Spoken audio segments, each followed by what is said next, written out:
My paper is called From the Fraying Edges, and that is a phrase that is borrowed from Gayatri Spivak. So I want to first just introduce where I've taken inspiration from her work. And then I'm going to talk through 3 case studies. Artist Christian Nyampeta, poet Mung Mi Kim, and artist and filmmaker Wu Tang. So, in the field of translation, sensitivity is paid to authorship, intent, and where authenticity lies.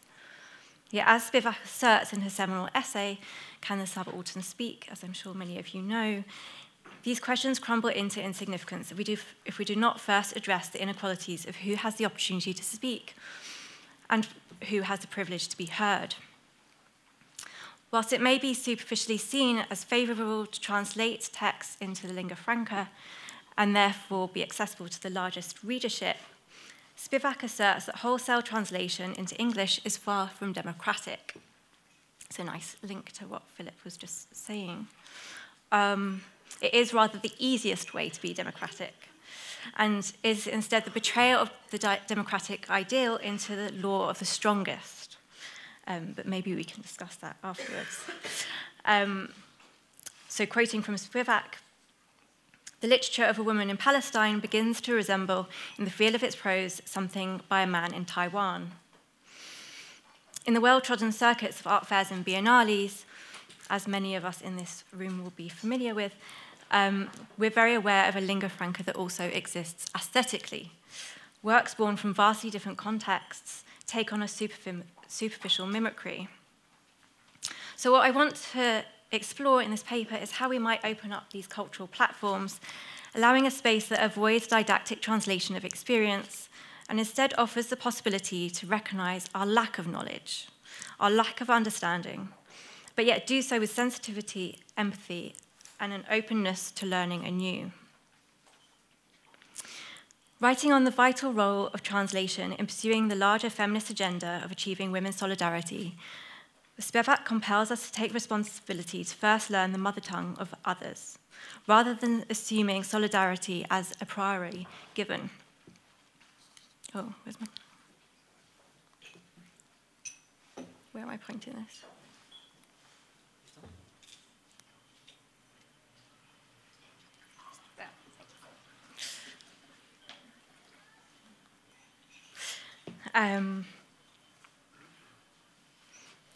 So, quoting from Spivak again, I'm uncomfortable with notions of the feminist solidarity which are celebrated when everybody involved is similarly produced. There are countless languages in which women all over the world have grown up and been female or feminist, and yet the languages we keep learning by rote are the powerful European ones, sometimes the powerful Asian ones, and least often the chief African ones. For a translator between 2 or 3 languages, this is a difficult enough task to be embedded in not only the language and its inherited meanings, but also to have a deep awareness and sensitivity of the context from which the text is written. Working as a cultural producer within a culturally and linguistically diverse metropolis such as London, where I work, it is unfortunately an unrealistic task to learn all the languages from which someone might speak. Furthermore, writing in the 1980s, the subaltern voice that Spivak refers to differs somewhat from our now globalized cultural stage, both endlessly digitally connected and one of frenzied movement of people across the globe. Now, as you might have noticed, I am a white curator from London, and I'm not in any way going to attempt to speak on behalf of any other position. I have no right, and it's certainly not my place. However, as a curator at a public institution, I do feel profoundly responsible, a profound responsibility of working towards listening better and holding a space that both reflects and speaks to the diverse demographic of the London and international public I serve. As we face a reconfigured global society with widespread ecological migration on an unprecedented scale, the task of creating a cultural space able to hold disparate and opposing perspectives will become ever more urgent. While societies presenting as multicultural may superficially operate within an authoritative lingua franca, kinship and commonality often remains artificial and precarious. As Adrian Rich so eloquently puts it, this is the oppressor's language, yet I need it to talk to you. the efficiency of colonial linguistic violence overlaid by contemporary capitalist globalization is continually bubbling under the surface. Redressing Spivak's earlier writings may perhaps offer us a strategy. For Spivak, translating is the most intimate act of reading, and this intimacy lies in tracing the other in the self. But she also speaks of the materiality of language, as both a material that can construct and a material that can give way. Stressing the limits of language to translate meaning, Spivak proposes that rhetoric exists beside language, around language, and in the silences between and around words. To give an example, she cites two translations of the same short story by Mahaswati Devi. One approved by the author, in which the title is translated as The Breast Giver, and another called The Wet Nurse. The first is uncanny and uncomfortable, and it offers up the breast as an organ of labour power as commodity. The second neutralises and nullifies what had been a very deliberate and provocative phrasing. Spivak asserts that it is where rhetoric disrupts the logic of language that we see the language textile give way and fray at the edges. Language is too often treated as literal and disciplined. Instead, we must move towards an understanding of language as a spreading out of meaning. So I'd like to propose delving into this space of contingency, speculation, and perhaps unruliness, these fraying edges of language that Spivak speaks of as a space for cultural agency in the complex messiness of contemporary experience. This is a film by Christian Nijenpetter, who I'd like to start as the first example of works to talk through. I'm sorry that we don't have enough time to show his film today. So through his long-term and ongoing artistic philosophical inquiry, How to Live Together, Nijenpetter has created multiple fictions, models, and dialogues and commentaries concerned with the difficulties of being in common. Through these various projects, he explores ways of living together after unresolvable conflicts, both in extreme and profoundly sensitive cases, such as the Rwandan genocide in 1994. I should have said he's from Rwanda. But also in everyday contexts, such as in urban spheres, where differences such as race, class, and gender are frequently instigate resentment and friction. As part of this research, Nijenpetter has been examining the inherent multiple histories at play within language and the human relationship to these. His work has drawn attention to the subtleties and nuances that lie within words, the multiplicity of meanings within them, and the subjectivity of meaning that flourishes once a word is freed from a predetermined fixed state. So there's two particular aspects of his work that I'd like to discuss, namely his way of working collectively in the process of translation, and secondly, his commitment to the desedimentation of language. Employing what he terms hosting structures, he sets up discursive environments with others in order to work through his propositions and inquiries collectively and from multiple perspectives. His film work and exhibition at Camden Arts Centre, both titled Words After the World in 2007, was the accumulation of several such collaborative processes, which we can maybe talk about later. Convening a scriptorium, one of these processes, Nijenpetter hosted a working group to translate historical Francophone texts from sub-Saharan philosophers and writers. These collective discussions informed the script for his film, which followed the frustrations of a writer attempting to draft a novella about the frictions within a group of school children and their local village at an elite private school in Rwanda. However, the writer is working in a time when the use of existing words is strictly prohibited by copyright. The parable can be seen as a meditation on the inadequacies and vulnerability of language, both within the everyday and within moments of political intensity. But perhaps it can also be seen as a warning of global hegemony and the precarity of freedom and diversity of speech, as global communications become enveloped by multinational conglomerate corporations.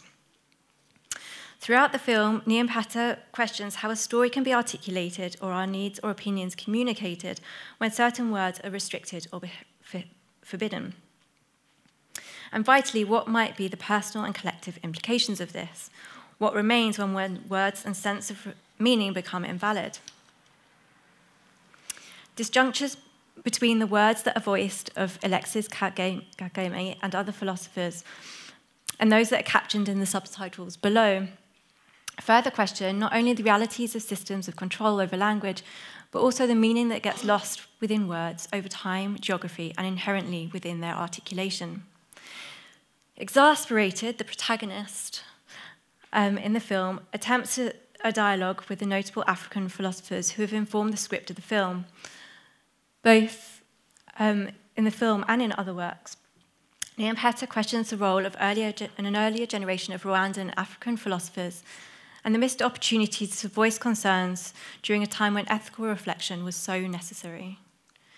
In doing so, Niampeta positions philosophical engagement with language as a means to reshape the present, whilst acknowledging the pressures of this critical dialogue that this critical dialogue comes under, and the vulnerability of language to act in times of extreme conflict. This project at Camden Art Centre was in itself part of a longer trajectory of Niampeta's investigations into the malleability and context specificity of language. He describes the work as a film in progress. Later iterations included updated translations. Both the film and wider translation project, including the scriptoriums, published pamphlets, and further film projects, follow a continuous process of circular feedback and desedimentation of language through active and collective discourse. Shifts and developments and variations occur, each time unlocking and unfolding layers of meaning attached to the words. The text translations emerge as an assemblage of collective experience of the language and become a form of sociality in itself. This process of desedimentation has also been informed by Roland Barthes and the historical notion of ideorhythmy, which Christian can explain a lot better than me, but I'll attempt it, with which to consider rhythm as an organisation of social and personal space and time. From this perspective, Niampeta proposes rhythm as integral to shaping our subjecthood, our communities, and our localities. Based on this premise, rhythm has the capacity to regulate. Niampeta therefore turns this around to consider how rhythm can be employed equally to disrupt. Evoking the temporal nature of language and written text, each translated text acts only as a stopgap, whilst a more infinitely honed understanding between author, translator, and reader is developed. This pause becomes an impartial, speculative space, language suspended in time during which we might contemplate action. So next, I want to speak about a poet called Mong-Mi Kim. Moving from Christian Niampeta's interest in rhythm and his process of continual desedimentation, I wanted to make this connection to Mong-Mi Kim. I've only recently been introduced to her work, so I'm just getting to know it. But she shares a lot of similar concerns with both Christian Niampeta and Wu Tsang, who I'll speak about later. So having moved from Korea to the US at the age of 9, Kim writes in English as her second language, embracing all the complexities that this draws with it, at once an insider and an outsider to the language, and indeed the culture in which she's situated. As with Christian Niampeta's film, Words After the World, Kim is acutely aware of the unattainability of words and how often they fall short, how often they do not truly belong to the author. Exploring issues of dislocation, colonization, capitalism, and immigration, the consequences of history, and, of course, the loss of her first language, Kim's work seeks to reveal the ways in which language actively perpetuates inequality. Probing the inherent authority of language itself, she throws into question its role in establishing and maintaining hegemony, power structures, and systems of oppression. Often fluctuating between different linguistic structures, registers, or textual formats, her words are self-conscious, recognizing the experience of displacement. Her continual shifts play witness to the turmoil of colonialism and war, the daily and lifelong strain on families and communities forced to move between languages, cultures, and countries, as well as the incoherencies of the immigrant experience. From her deeply nuanced understanding of this in-betweenness, Kim carves out a poetic practice that positions itself in relation to the language that forms it, using the words to look back in on itself. So I wanted to give this example of her poem, Accumulation of Land, as an example of that. Whilst at first appearance this might seem to be a mere post-structuralist abstraction, as one spends time with her work, something much more fragile and profound and personal comes to the fore. In her writing, there is no possibility of skimming or speed reading, picking out terms and then backfilling with predictions based on the formalities of semantic norms and patterns of articulation. Each word or phrase forces an active agency from the reader. Instead of providing comfortable grammatical links and syntax, she works against these, holding open the space for multiple possibilities, challenging the language to lay bare its relationality. For Kim, decisive statements, the smoothness of conventional grammatical structure, and the ease of conjunction show a laziness of writing. She argues that following these well-worn paths stands against poetic expression. For Kim, poetics is the activity of tending to the speculative. Revealing the falsehood of language's stability, her poems act as arrangements of thoughts, memories, and senses. Recognizing that language occurs under continual construction, she allowed space for reverberation between the words and phrases. This sense of malleability came into definition for me when I listened to her reading her work, and we've got a little audio clip of her reading this poem, which I wanted to share.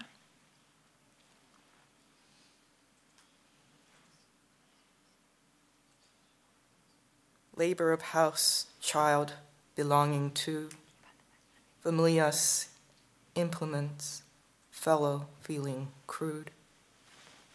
Accumulation of land, cooking, reserve, line of. The number, belonging, heirs, isolated, belonging to, fellow, feeling, crude.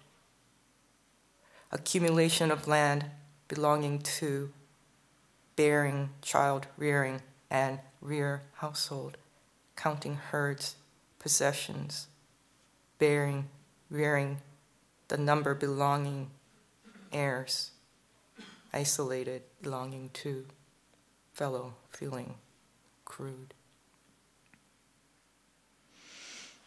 So as you can hear, when she reads her poems, the words, her spoken words, do not directly correspond to what's on the page. The text is only one possible rendition of the poem. Rather than being marked by time, static and historic in their moment of being written, her poems are pliable and subject to change. Kim's poems act more as notations, to be brought to life in collaboration with the now in the moment of being read, whether by Kim herself or by one of her readers. The spaces between her words are filled with this liveness, with the context of here and now, and the identity and emotions of the reader. Each time they are read, they are renditions completed by the present moment. When speaking about her poems, she often refers to the page rather than the poem, an indication that the spatiality of words are integral material to the formation and meaning of the work. Subjected to fracture, disruption, and rearrangement, the subsequent voids, resonance, and stillness created between the words on the page are of central importance to her poetry, recognizing the agency of silence as both a generative and a constraining force. Silence is what's shared by the words, but also what separates them. This is an extract from her long-form poem, Jura. Here, her words are forcibly held apart by brackets, as if forbidden any further bridging or prevent them from spilling back into the empty space to infuse meaning with the previously penned words.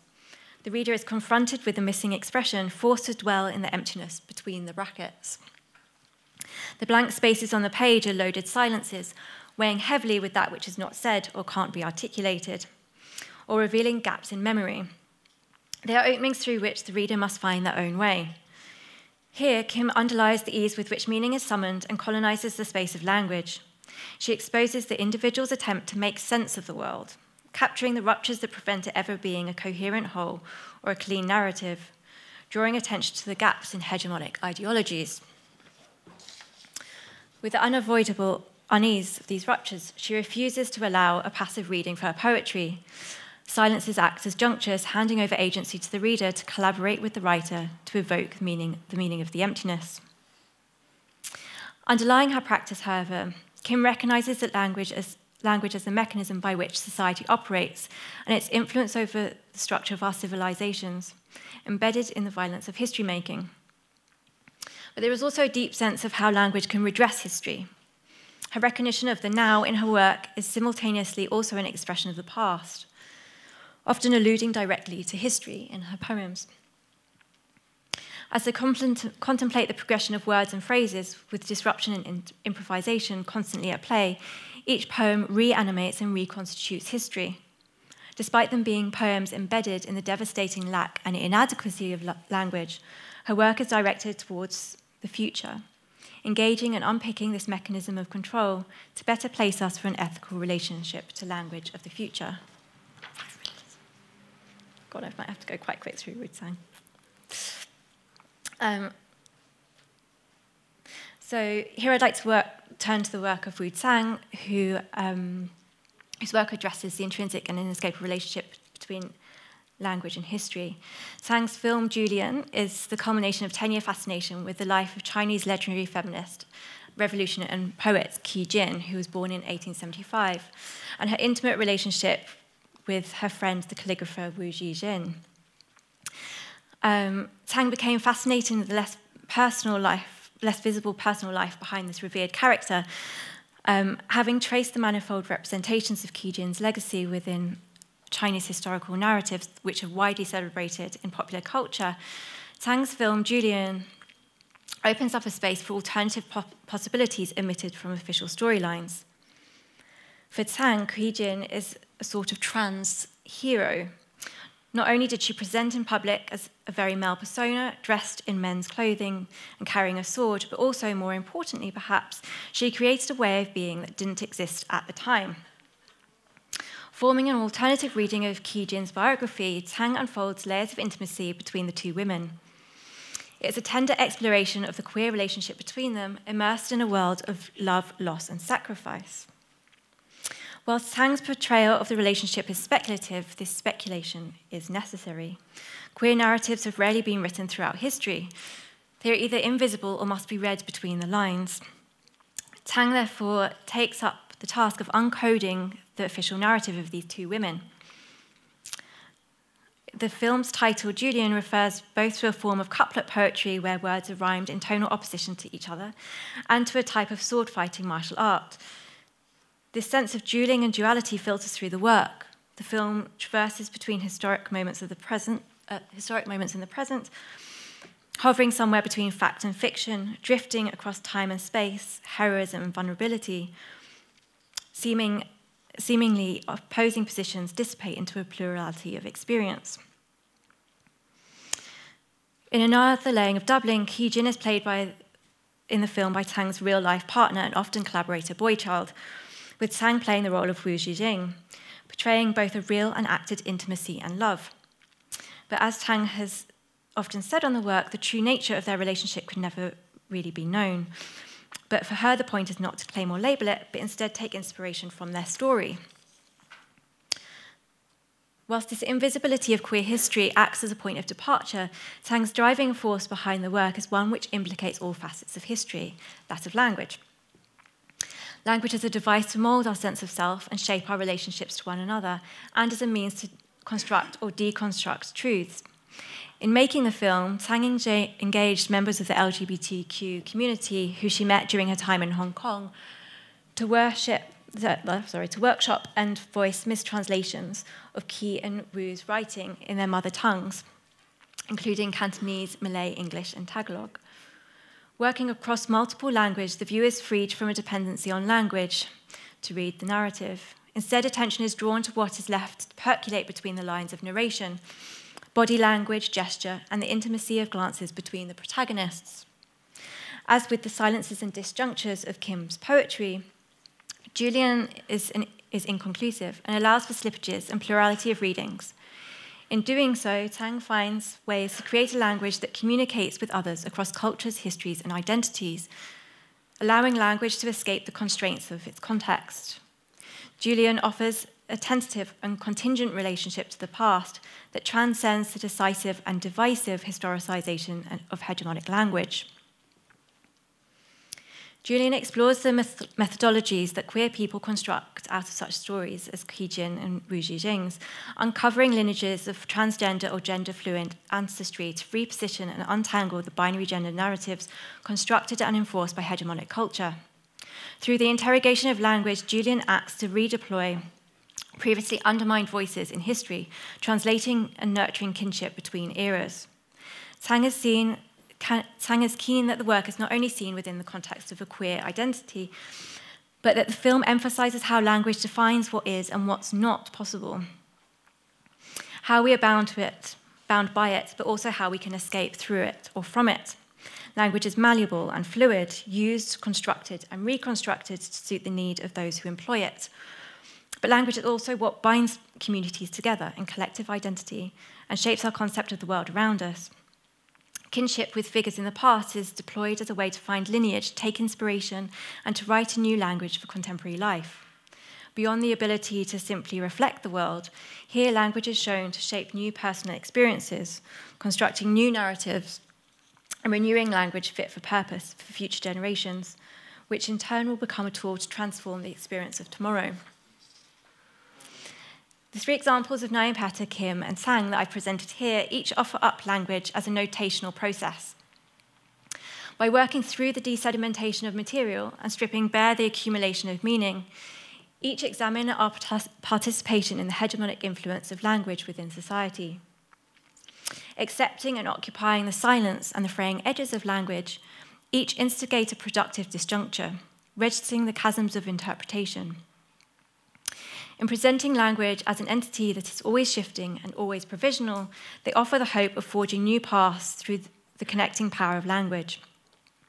Through practices such as these, can languages between languages be nurtured to sing the nuances of contemporary experience? One which accepts where linguistic and aesthetic language reaches limits of communicability. Far from being a mode of universal communication or a meta-language, it is here that the hegemonic dominance is shattered, where transaction and translation belongs to no single site, and where movement between languages, cultures, and contexts is a destination in itself. As we face a reconfigured global society with widespread ecological migration on an unprecedented scale, urgent cultural concern can no longer singly focus on outdated neoliberal modes of cross-cultural homogenizing dialogue of the so-called multicultural. Instead, we must establish a cultural ecosystem that recognizes and allows space to hold the geopolitical and consequently cultural clashes and miscommunications implicating our immediate and everyday social climate. To return once again to Spivak, if, as she asserts, translation is the most intimate act of reading, far from these artists' work being a translatory defeat, it is exactly within these chasms of translation, in the fraying edges of language, where meaning remains malleable and unconfined, that the empathetic agency of the receiver is called into action. In the somersaults of language and meaning that so integrally affects our everyday lives, constantly transferring from one to the other, vital, porous, and living, cultural or linguistic translation is not a task to be outsourced to artists, curators, or critics. It is a human condition woven into the fabric of all of our messy, blurred, and unconcluded senses of being. Thank you.